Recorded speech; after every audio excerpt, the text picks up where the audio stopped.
کیا بات وہاں سے شروع کریں جہاں قرون اولیٰ کی بات آپ نے کہی، تو دیکھنا یہ ہے کہ قرآن کریم نے ہمیں کیا تعلیم دی، کیا ہمارے انتشار کو، افتراق کو پشت پناہی کی یا اس سے منع کیا؟ وَاعْتَصِمُوا بِحَبْلِ اللَّهِ جَمِيعًا وَلَا تَفَرَّقُوا ہمیں کیا سکھا رہا ہے؟ آپ کی بات جہاں صحیح ثابت ہوئی کہ ہاں اختلاف تھا، لیکن اس اختلاف کو پشت پناہی نہیں کی گئی، بلکہ وَاعْتَصِمُوا بِحَبْلِ اللَّهِ جَمِيعًا کہہ کر تفریق سے بچنے کی تعلیم دی گئی۔ اور ہم یہ دیکھ بھی رہے ہیں کہ قرون اولیٰ میں جو اختلافات صحابہ کے درمیان تھے وہ یقیناً رحمت تھے، اس لیے کہ وہ ایک دوسرے کی تنقید سے تنقیص تک نہیں جاتے تھے، ایک دوسرے کی رواداری تھی، ایک دوسرے کے دلائل سمجھے جاتے تھے اور ایک دوسرے کو قدر کی نگاہ سے دیکھا جاتا تھا اور ان کے عمل اور قول کی تعویل کی جاتی تھی، تنقیص اور تردید نہیں ہوتی۔ تو کیا آپ سمجھتے ہیں کہ یہ جو دور ہے اس میں تنقیص اور تردید اور ذاتیات پہ حملے زیادہ ہیں؟ جی ہاں، اسی نے اس دین کے سوروپ کو، اس دین کی شکل کو بگاڑنے کی ایک کہا جائے کہ ناممکن سی کوشش کی ہے۔ میں ایک مثال دیتا ہوں۔ آج آپ اپنی پوری تبلیغی صلاحیتوں کے ساتھ کسی کو قائل کرتے ہیں کہ وہ دین کی طرف آئے، کلمہ پڑھ لے، آپ دین کی خوبیاں بیان کرتے ہیں۔ الحمدللہ ہمارے دین کے پاس بے پناہ خوبیاں ہیں، ہمارا تاریخی پس منظر بھی ہے، روحانی پس منظر بھی ہے، اور ہمارے پاس نہ دلائل کی کمی ہے نہ جمال کی کمی ہے۔ لیکن جب سارے دلائل ہم دے چکے ہوتے ہیں وہ مطمئن ہو جاتا ہے، اور اگر وہ یہ پوچھ دیتا ہے کہ آپ اسلام کی طرف تو بلا رہے ہیں لیکن ہمیں آپ کیا بنائیں گے، بریلوی، دیوبندی، یا شیعہ، یا اہل حدیث، یا اہل قرآن؟ یہاں پر آ کر ہماری اور آپ کی ساری تبلیغی صلاحیتیں دھری رہ جاتی ہیں اور ہمارے چہرے پر ایک ایسا بدنما داغ نمایاں ہوتا ہے جس کے بعد تبلیغی صلاحیتیں بیکار ہو جاتی ہیں۔ ساتھ ساتھ یہ بھی ہے کہ اگر سب کو چھوڑ دیا جائے اور اہل سنت کی بات کی جائے تو اہل سنت میں بھی جو انتشار ہے وہ دنیا کی نگاہ سے پوشیدہ نہیں ہے۔ پتہ نہیں روز پرتی دن ہر روز کوئی ایسا لمحہ نہیں ہوتا جب کوئی نہ کوئی کسی کی سنیت کا انکار کر رہا ہوتا ہے۔ اس کی بہت ساری بنیادیں گڑھ لی گئی ہیں۔ روز اس بات کی کوشش ہوتی ہے کہ سنی وہی ہے جسے ہم سنی کہیں۔ سنی ہونے کے لیے بھی کسی سند کی ضرورت ہے، کسی سرٹیفکیٹ کی ضرورت ہے اور کسی لائسنس کی ضرورت ہے۔ اس نے اور صورتحال خراب کی ہے اور اس کی وجہ سے تبلیغی کاوشوں کو نقصان پہنچا ہے۔ مجھے وہ مثال یاد آتی ہے کہ گو کہ ذرا بھدی اور سطحی اور بازاری مثال ہے، بلکہ جانوروں کی مثال ہے کہ کہا جاتا ہے کہ مور جب ناچتا ہے تو اس کے پروں کی خوبصورتی دیکھتے بنتی ہے، لاجواب ہے، بے مثال ہے، لیکن اگر ناچتے ناچتے وہ مسحور کر دیتا ہے دوسروں کو، لیکن جب اپنے پیروں کی جانب دیکھتا ہے تو اسے ایک احساس ندامت اور ایک احساس کمی اس کو کھلتا ہے کہ میرا پیر تو ایسا ہے۔ بالکل یہی معاملہ ہے۔ لیکن حضرت میں اس پر ایک بات کہنا چاہوں گا کہ یہ معاملہ تو امام اعظم کے دور میں بھی تھا کہ حضرت امام اعظم رضی اللہ تعالیٰ عنہ فرماتے ہیں کہ ایمان کی علامت شیخین سے محبت، ایمان کی علامت خف کے اوپر مسا کرنا۔ تو کہنے کا مطلب یہ کہ ہر دور میں کوئی نہ کوئی ایمان کی علامت ہوتی ہے، پہچان ہوتی ہے کہ آپ مسلمان ہیں، آپ سنی ہیں۔ تو ایسے بھی کچھ لوگوں نے پہچان بنا دی ہے کہ ہم بریلوی ہیں، ہم دیوبندی ہیں، ہم چشتی ہیں، یہی ہماری پہچان ہے۔ تو کیا برا؟ آپ نے جو مثال دی میں اس سے تھوڑا آگے بڑھ کر مثال دیتا ہوں۔ سب سے بڑا آئیڈیل میرے نزدیک سورۃ الکافرون ہے۔ کیا اس میں اللہ تبارک و تعالیٰ نے یہ وضاحت نہیں کر دی کہ دو بالکل الگ الگ بنیادی اختلاف رکھنے والے عقیدے ہیں؟ لا اعبد ما تعبدون، صاف صاف بدل بدل کے صورتحال میں ریپیٹ کر دیا گیا، تکرار کے ساتھ بیان کر دیا گیا۔ کیا اس کے بعد یہ نہیں کہا گیا لکم دینکم ولی دین؟ اس سے بڑی مثال اور کیا ہو سکتی ہے؟ کیا یہ اختلاف اس لیے ہے کہ ہم جس سے اختلاف کرتے ہیں اس کو ختم کر دیں گے، اس کو مٹا دیں گے، اس کا نام و نشان ختم کر دیں گے؟ تو وہ کیا سمجھتے ہیں کہ یہ کس نے پیدا کر دیا ہے؟ ان کا خالق کوئی اور ہے کیا؟ اور جب یہ بات طے ہو گئی کہ ان کو ہم مٹا نہیں سکتے ہیں، تو پھر لکم دینکم ولی دین کے علاوہ کوئی دوسرا راستہ نہیں رہ جاتا ہے۔ جب ان سے دین نے یہ سکھا دیا کہ ہم کیسے سمجھوتا کریں جن سے ہمارا بنیادی اختلاف ہے، تو پھر کلمہ پڑھنے والوں کے ساتھ اور اہل قبلہ کے ساتھ ہمارے کیا معاملات ہونے چاہیے وہ سورۃ الکافرون کی روشنی میں طے کیے جائیں گے۔ جی، تو آپ جس اتحاد کی بات کر رہے ہیں، کیا آپ اس اتحاد کی بات کر رہے ہیں؟ کیونکہ امت دو طریقے کی، ایک امت دعوت ہے، ایک امت اجابت ہے۔ تو کیا امت دعوت اور اجابت دونوں میں اتحاد کی بات کر رہے ہیں، یا صرف امت اجابت میں اتحاد کی بات کر رہے ہیں، یا صوفی کرام؟ نہیں، ہمیں سیکھنا تو اس سے ہے کہ جو امت دعوت ہے اس سے میرا سب سے بڑا اختلاف ہے، اس سے ہم نے کیسے ساتھ رہنا، ساتھ جینا، اس کے ساتھ معاملات کو قرآن و سنت کی روشنی میں کیسے سیکھا۔ اس کے بعد تب پھر دوسری جو شق ہے اس کی طرف ہم آتے ہیں، جو امت اجابت ہے اس کی طرف ہم آتے ہیں۔ اگر ہم اس کو دیکھنا بھول جائیں کہ جو امت دعوت ہے اس کے ساتھ کیا سلوک کیا اسلام نے، تو پھر ہم کیسے سیکھیں گے کہ ہم نے کیا اپنے لوگوں کے ساتھ کیا کرنا ہے؟ ہوتا یہی ہے کہ ہم اس کو بھول جاتے ہیں۔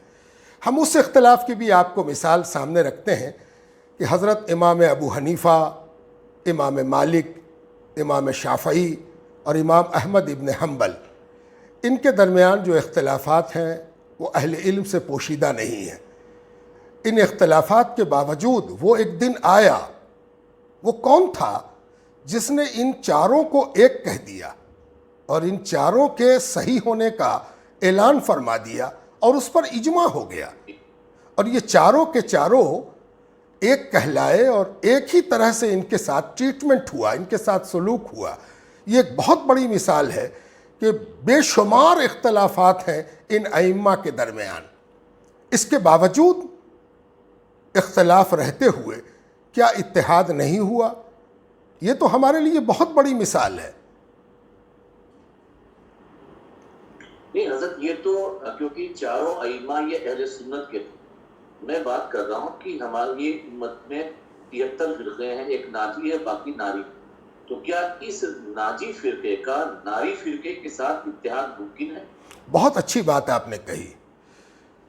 سب سے بڑی جو اختلاف کی جڑ ہے وہ یہی ہے کہ ہر فرقہ اپنے آپ کو ناجی سمجھ رہا ہے اور تمام فرقوں کو وہ ناری سمجھ رہا ہے۔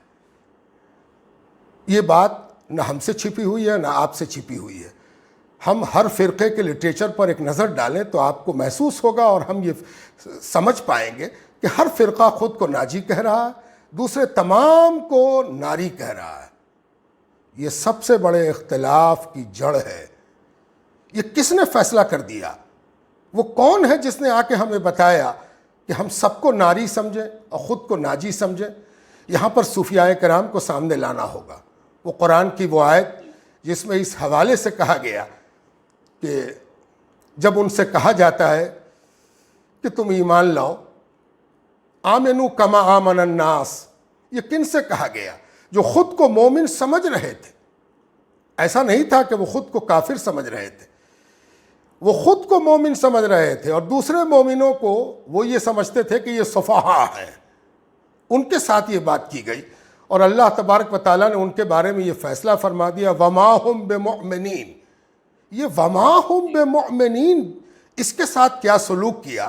ہر فرقہ اس کو دوسرے پر ڈھیلا بنا کے پھینک رہا ہے کہ وما ہم بمؤمنین سے یہ مراد ہے، وما ہم بمؤمنین سے یہ مراد ہے، وما ہم بمؤمنین سے یہ مراد ہے۔ ہم مراد نہیں ہیں الا صوفیاء کرام تھے۔ میں مثال دیتا ہوں مخدوم جہاں شیخ شرف الحق والدین احمد یحییٰ منیری کی، کہ جو فرماتے ہیں کہ رات کی تنہائیوں میں کبھی کبھی اس آیت کے مراقبے میں ڈوب جاتا ہوں اور ماتم کرتا ہوں، اور ڈر سے برا حال ہو جاتا ہے کہ کہیں قیامت کے روز میرے ہی لیے نہ مخاطب ہو کے کہا جائے کہ تم ہی ہو وما ہم بمؤمنین۔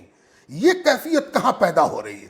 یہ کیفیت اگر پیدا ہوتی تو ہم بجائے دوسروں کی تکفیر، تفسیق اور تنقیص کے خود اپنے محاسبے میں ڈوب جاتے، اور تب ماحول بالکل دوسرا ہوتا۔ ہم نے تو اس کو دوسروں کے لیے تیر بنا لیا اور ترکش سے نکال کے دوسروں کے سینے چھلنی کرنے لگے۔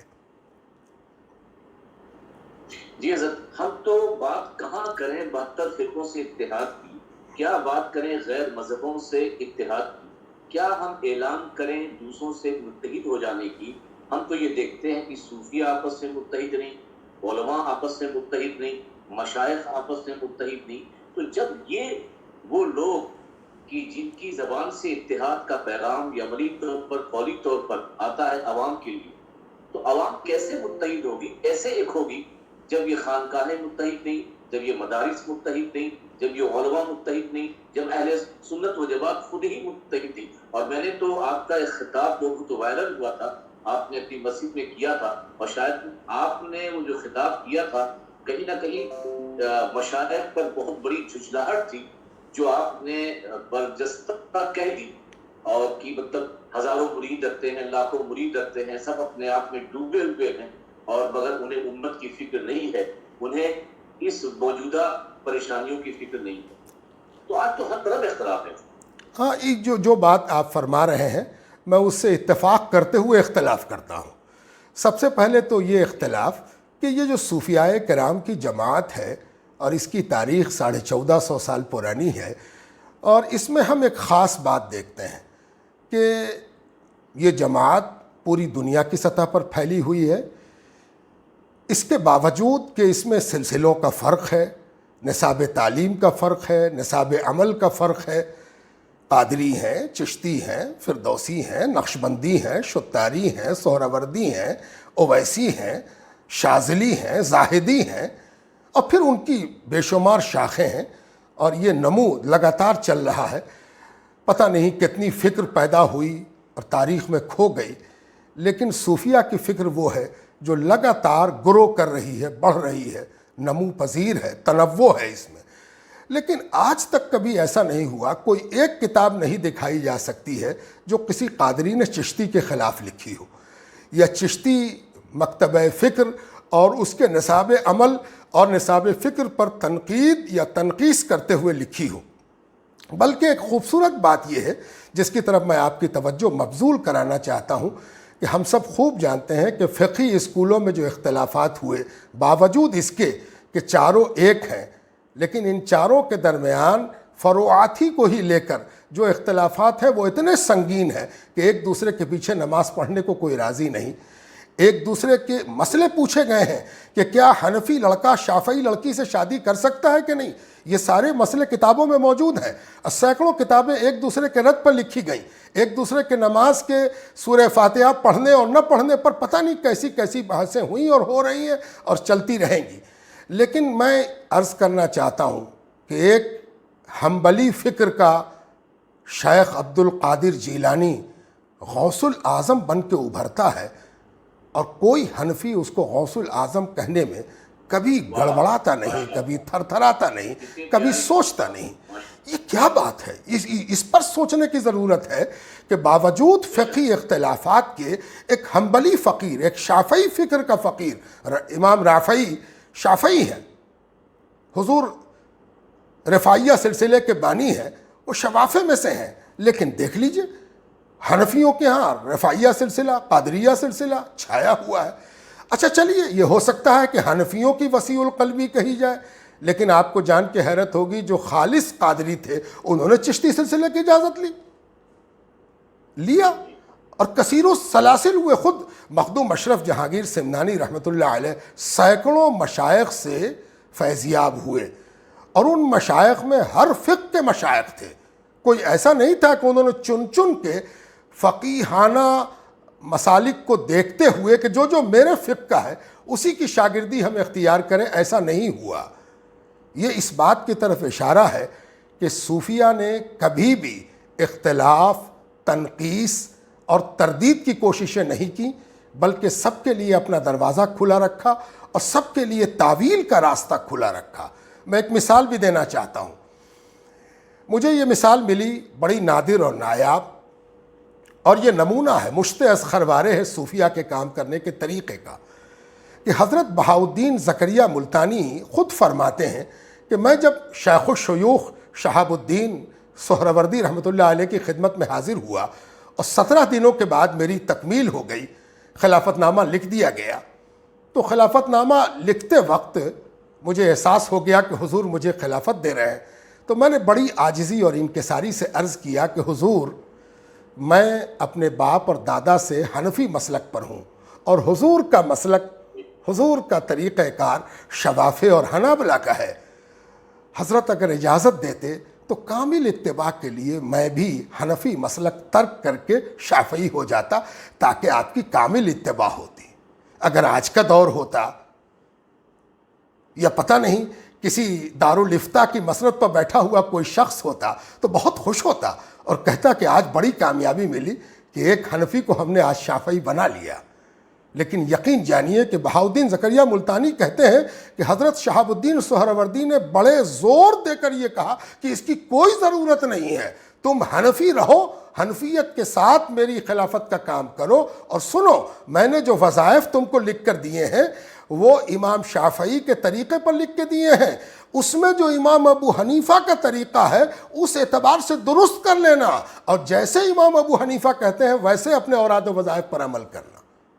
یہ اتنی بڑی مثال ہے، یہ اتنی بڑی بات ہے کہ یہ ایک بڑی مثال ہے۔ اب دوسری طرف میں آتا ہوں، جو بات آپ نے کہی، شخصی اختلاف سے کبھی کوئی چھٹکارا نہیں پا سکا ہے۔ شخصی اختلاف کا ہونا جس میں کوئی وقتی وجوہات پیش نظر ہو، کسی کو ہم حقدار نہ سمجھتے ہوں، کسی کو آپ حقدار نہ سمجھتے ہوں، یہ اختلاف کبھی ختم نہیں ہوگا، اور یہ اختلاف کبھی بھی دین کے راستے میں رکاوٹ نہیں بننا چاہیے۔ اس لیے مشائخ کے درمیان جو اختلاف نظر آتا ہے وہ شخصی ہے، معاصرانہ چشمک ہے، معاصرت ہے، وہ عقیدے کا، وہ فکر کا، وہ فلسفے کا اختلاف نہیں ہے الحمدللہ، اور وہ بھی ایک دن دور ہو جاتا ہے، ہو جائے گا، حالانکہ وہ بھی بہت اچھا نہیں ہے، اسے بھی دور ہونا چاہیے، اس کے بھی نقصانات ہوتے ہیں، لیکن میں اس کو ماننے کے لیے تیار نہیں ہوں کہ وہ اختلاف کہیں بھی ہمارے عقیدے یا ہماری فکر سے ٹکراتا ہو۔ جی حضرت، لیکن ہم یہ دیکھتے ہیں کہ جب علماء کے مابین اختلاف ہوتا ہے تو عالم یہ ہوتا ہے کہ اگر ایک کوئی عالم یا کوئی مفتی کوئی فتویٰ دیتا ہے تو معاذ اللہ سمجھتا ہے کہ فتوے کی حیثیت وحی الہی کی، جی ہاں، اگر اسے آپ نہیں مانیں گے تو آپ اسلام سے خارج ہو جائیں گے۔ یہ نوبت کیوں آئی حضرت؟ یہ نوبت تو بزرگوں نے اس کی پیشگوئی کر دی ہے۔ ہم اور آپ جانتے ہیں اچھی طرح کہ ایک بزرگ اللہ والے کی بارگاہ میں ایک عالم وقت حاضر آئے اور انہوں نے بڑی منت و سماجت کی کہ حضرت مجھے کچھ وصیت کیجئے، کچھ نصیحت کیجئے۔ حضرت نے کہا کہ تم تو عالم ہو، علم کی گتھیاں سلجھاتے ہو، فتوے دیتے ہو، بھلا تمہیں کیا نصیحت کریں؟ انہوں نے کہا پھر بھی کچھ کیجئے حضرت۔ تو آپ جانتے ہیں کہ انہوں نے یہی کہا تھا کہ دیکھو دعوی نبوت نہ کرنا۔ انہوں نے کہا حضور معاذ اللہ، میں کب دعوی نبوت کرنے لگا؟ یہ تو بہت بڑا گناہ ہے، اور میں کیسے دعوی نبوت کرنے لگا؟ انہوں نے کہا نہیں، تم نے نصیحت کرنے کے لیے کہا تھا تو میں نے کہہ دیا۔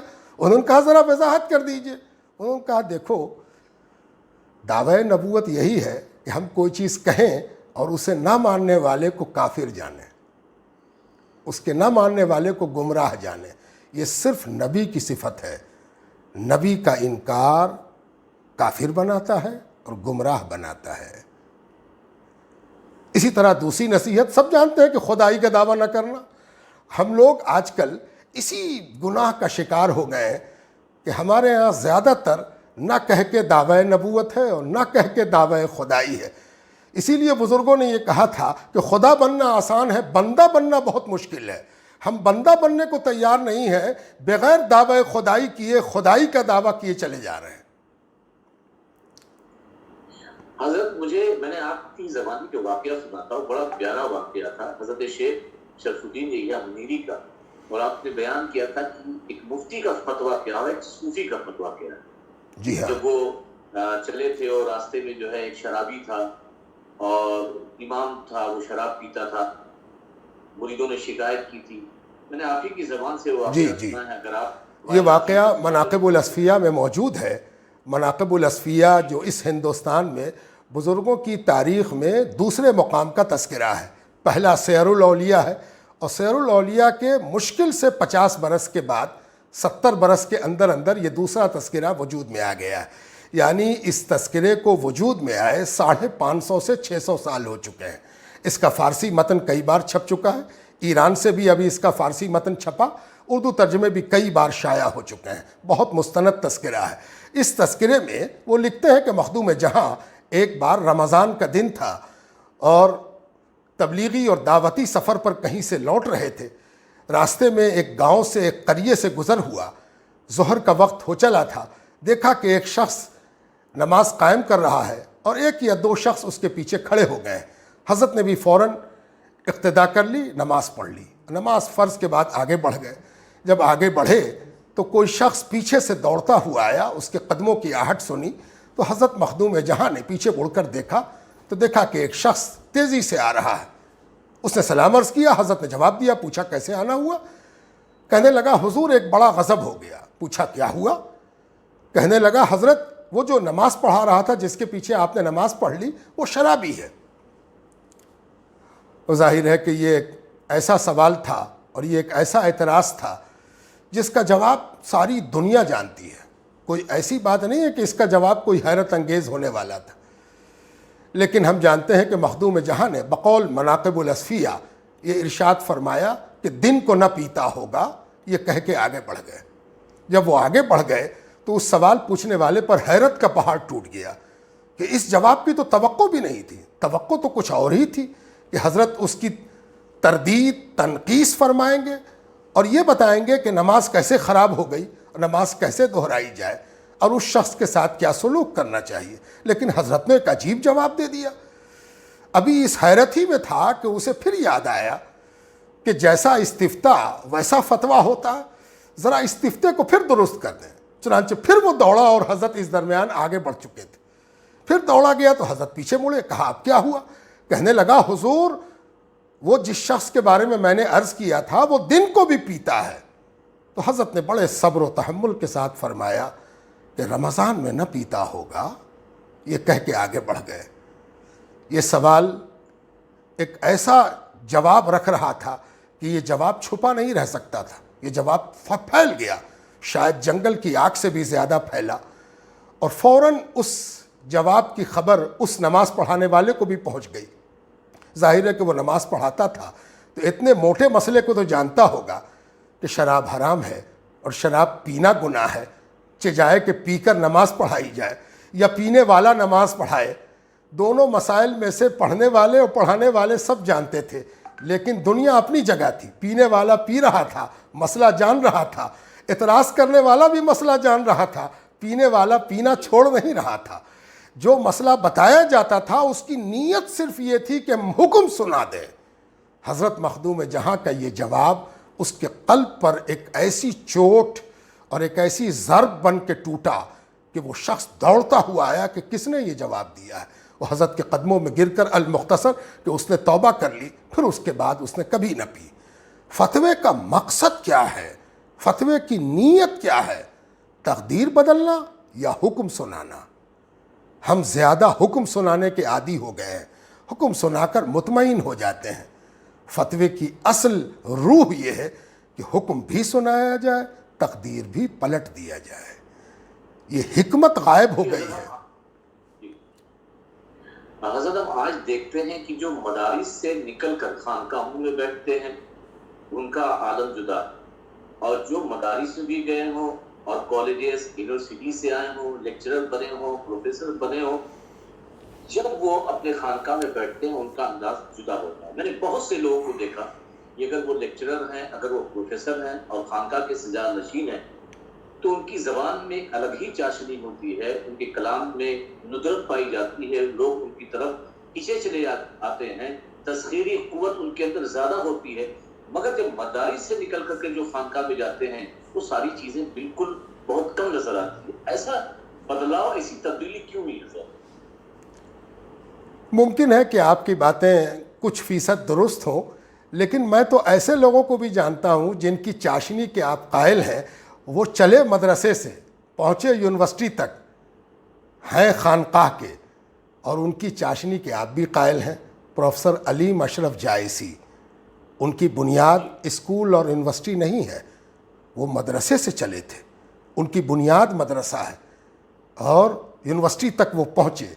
میں یہ کہنا چاہتا ہوں کہ مدارس میں بھی نہایت چاشنی والے اور نہایت خوش عقیدگی والے پیدا ہو سکتے ہیں، پیدا ہو رہے ہیں، پیدا ہوتے رہیں گے. ضرورت اس بات کی ہے کہ ہم فکر میں تبدیلی لائیں اور ہم یہ سوچ سمجھ کر کام کریں کہ ہمیں کرنا کیا ہے. ہمیں صرف اختلاف کی ڈگڈگی بجاتے نہیں رہنا ہے، ہمیں دین کا خادم بننا ہے، صرف مسلک کا خادم نہیں بننا. ہم صرف اپنے دارالافتاء کے خادم نہیں ہیں، ہم دین کے خادم ہیں. اور عالمی تناظر میں، بین الاقوامی تناظر میں، ایک بڑے کینواس میں، ایک بڑے سینیریو میں خود کو دیکھنے کی ضرورت ہے. اپنی نگاہ کو محدود کرنے کی ضرورت نہیں ہے. بہت سے لوگ یہ سمجھتے ہیں، میں نے کئی بار اس پر اعتراض کیا ہے کہ اہل سنت والجماعت کی جب آپ فہرست دیکھیں گے بعض رسائل میں اور بعض گفتگو میں، تو اس میں جو نمائندہ شخصیتیں آپ کو دکھائی دیں گی، کہیں کہیں شیخ عبدالحق محدث دہلوی سے شروع کریں گے اور اپنے زمانے تک لا کے ختم کر دیں گے.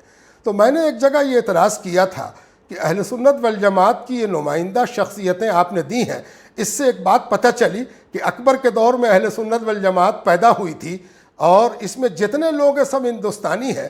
تو اہل سنت کیا ہندوستانی چیز ہے اور دور مغلیہ میں پیدا ہونے والی چیز ہے؟ اس کی ابتدا خواجہ غریب نواز سے کیوں نہیں کی گئی؟ حضرت داتا گنج بخش علی حجویری سے کیوں نہیں کی گئی؟ حضرت شیخ حسن زنجانی سے کیوں نہیں کی گئی؟ ابو علی سندھی سے کیوں نہیں کی گئی؟ یہ عجیب فکر پیدا ہو گئی ہے کہ ہم دن رات اپنے آپ کو محدود کر رہے ہیں، محدود کرتے چلے جا رہے ہیں اور محدود سینیریو میں دیکھنے کے عادی ہو گئے ہیں. ہمیں اس بات کو سمجھنا ہوگا کہ ہم ایک ایسے دین کے ادنا خادم ہیں جو دین بین الاقوامی حیثیت رکھتا ہے اور اس کے تقاضے بھی بین الاقوامی ہیں. میں ایک بات اور عرض کرنا چاہتا ہوں کہ جو موجودہ بیماری سے ہم اور آپ دوچار ہیں، کورونا کی بیماری، اس نے بھی بہت بڑا سبق دیا ہے. وہ سبق کیا ہے کہ اس دنیا میں زیادہ تر بانٹنے والے لوگ ہیں. مذہب کی سطح پر بانٹا جا رہا ہے، مسلک کی سطح پر بانٹا جا رہا ہے، حکومت کی سطح پر بانٹا جا رہا ہے، سیاست کی سطح پر بانٹا جا رہا ہے، رنگ و نسل میں بانٹا جا رہا ہے. بانٹنے کی کھیتی ہے، دن رات بانٹو بانٹو بانٹو. لیکن اس مرض نے یہ ثابت کر دیا کہ تم رہو کہیں، رنگ تمہارا کچھ ہو، ناک چپٹی ہو یا کھڑی ہو، تم ہو حضرت آدم کی اولاد.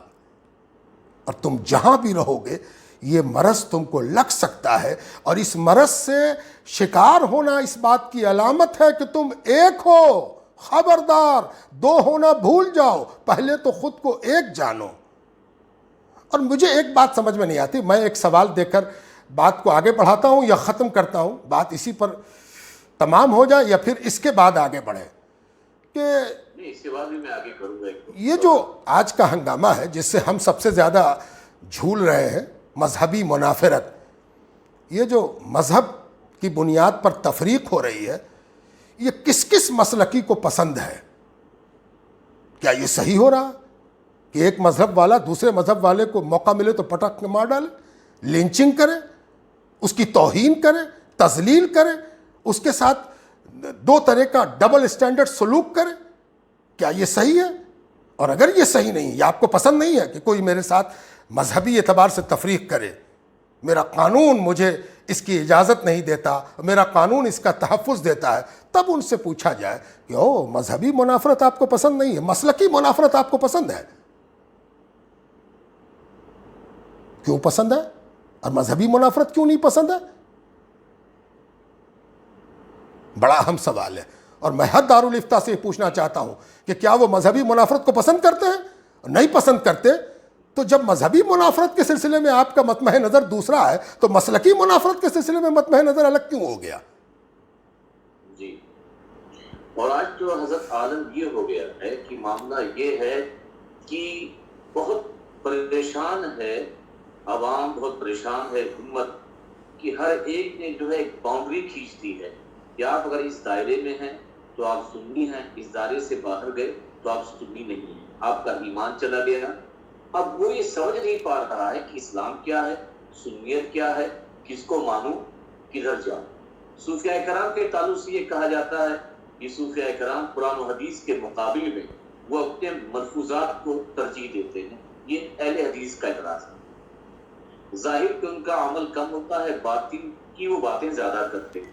تو کیا ایسا ہے کہ قرآن و حدیث کے مقابلے میں صوفیاء کرام، یہ ایک سوال، کہ وہ اپنے ملفوظات، جو بزرگوں کے ملفوظات ہیں، اس کو ترجیح دیتے ہیں، اور دوسرے جو علماء نے ایک دائرہ بنا دیا ہے، کیا وہی واقعتاً سنیت ہے؟ ہمیں اسی دائرے میں رہنا چاہیے؟ جی، بہت اچھا سوال آپ نے کیا۔ دراصل انہوں نے پتہ نہیں کس کے ملفوظات پڑھے ہیں۔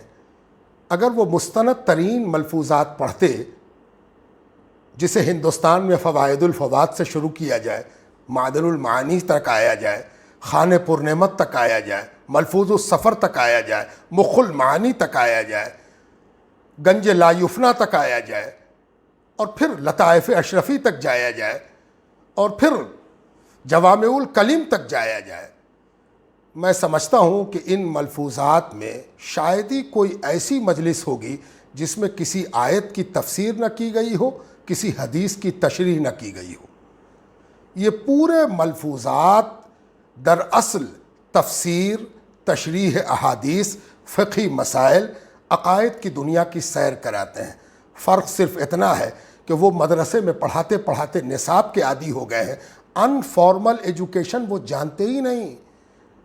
یہ خانقاہ ہے جہاں سن اور سال کا فرق نہیں کیا جاتا، جہاں عقل اور عقل کی معیار کا معاملہ نہیں کیا جاتا۔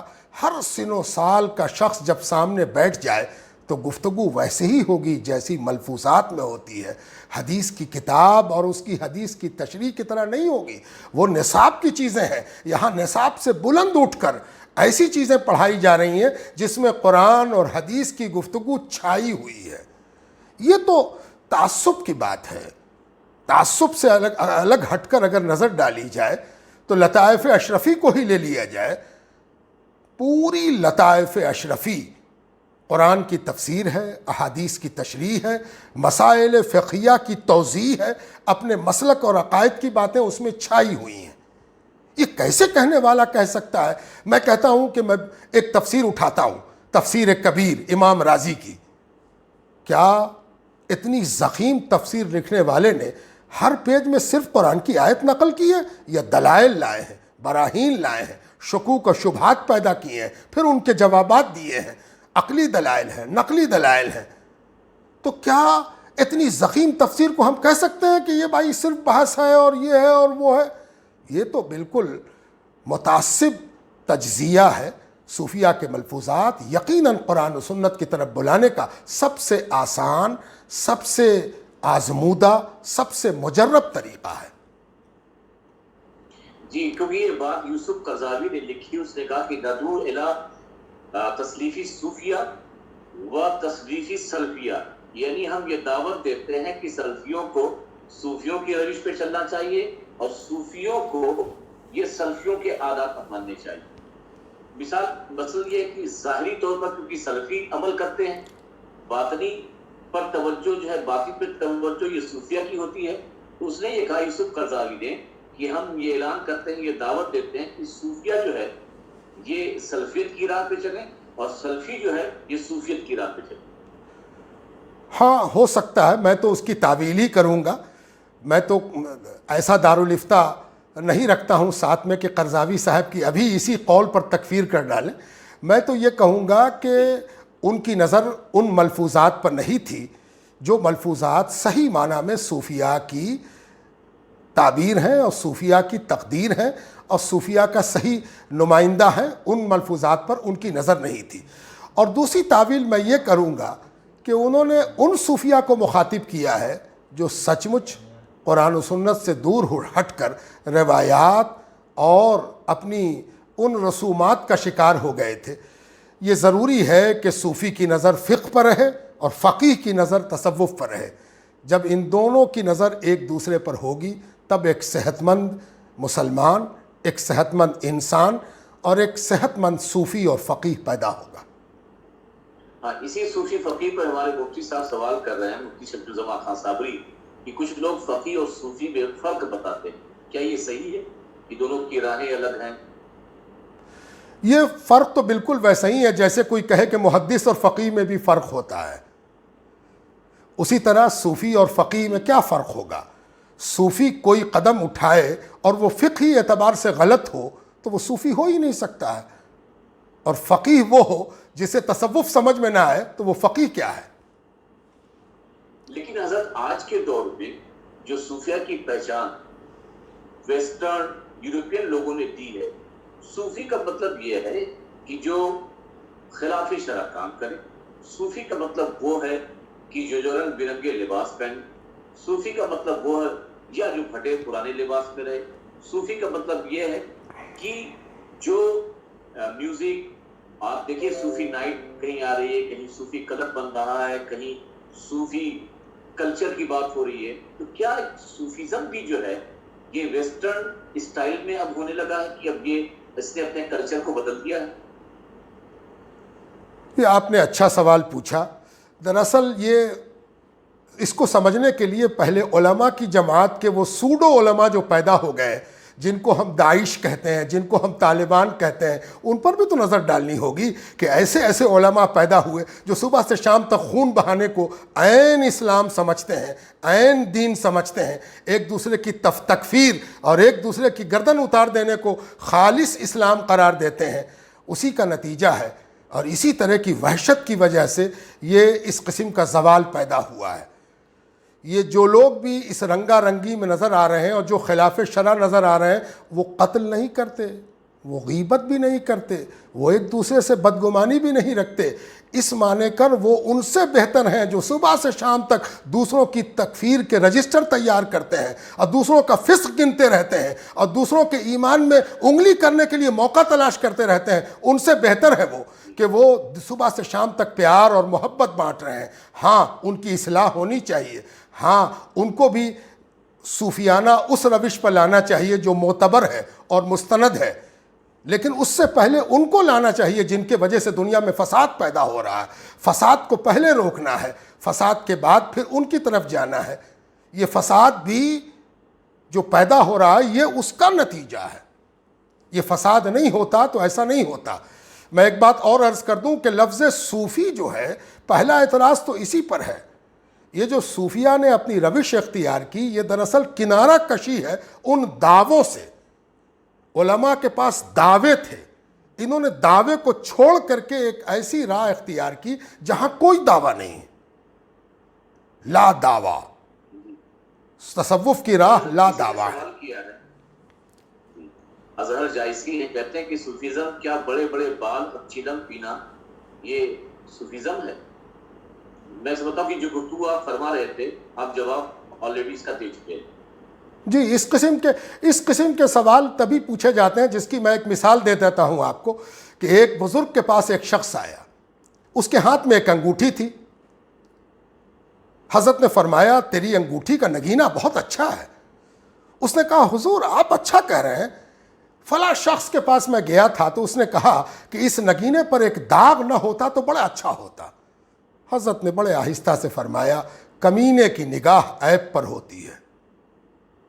بے شک بے شک، بہت اچھی بات، ماشاء اللہ. الحمدللہ آپ لوگوں کو دیکھ کر کے خوشی ہوتی ہے کہ آپ لوگ جس مقام پر بیٹھے ہیں اور آپ لوگ جو کام کر رہے ہیں اتحاد کے حوالے سے، صوفیزم کو آگے تک پھیلانے کے حوالے سے، یقیناً لائق تعریف بھی ہے. اور الحمدللہ اللہ تعالیٰ نے آپ کی زبان میں وہ چاشنی دی ہے.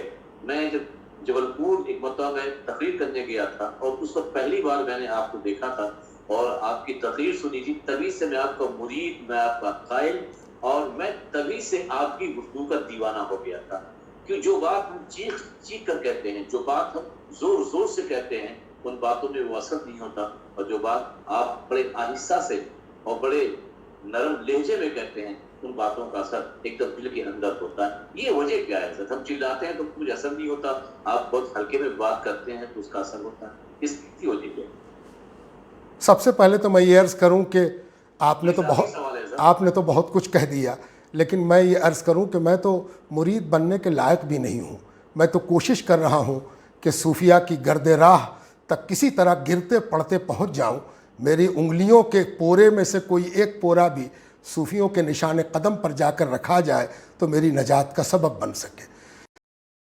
جہاں تک اثر اور تاثیر کا معاملہ ہے, اس خدا کی دین ہے جو بلا سبب نوازتا ہے. سبب رکھ کر لوگ چیختے اور چلاتے رہتے ہیں اور سمجھتے ہیں کہ میری چیخ کامیاب کیوں نہیں ہوئی. ہم تو بلا سبب آہستہ بولتے ہیں, شرما کر بولتے ہیں کہ چیخ کر کیا بولیں, میرے پاس تو سبب بھی نہیں ہے قبول کرانے کے لیے.